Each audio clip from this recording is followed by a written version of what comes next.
शक हो गया आणि शक हो गया कर्मचारी पण मरता है। नमस्कार। शेतकऱ्यांना घातलं चक्क कलेक्टर ऑफिसमध्ये लोटांगण।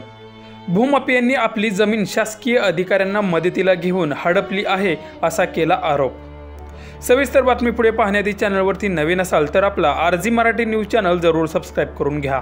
शेतकरी म्हटलं की त्याच्या पुढे हजारो संकटे उभे असतात, एक झालं की दुसरं समोर।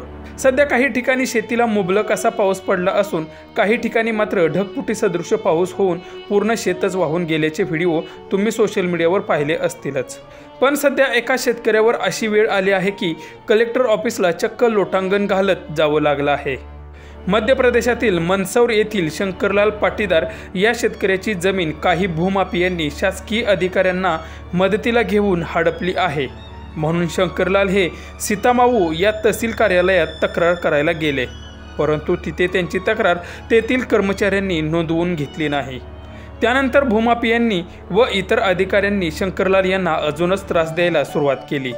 शेवटी शेतकरी शंकरलाल हे लोटांगण घालत कलेक्टर ऑफिसला आले, तेव्हा त्यांची तक्रार तेथील कर्मचाऱ्यांनी तातडीने नोंदवून घेतली आणि भूमाफिया आणि अधिकाऱ्यांच्यावर कायदेशीर कारवाई केली जाईल अशी ग्वाही कलेक्टरने शंकरलाल यांना दिली।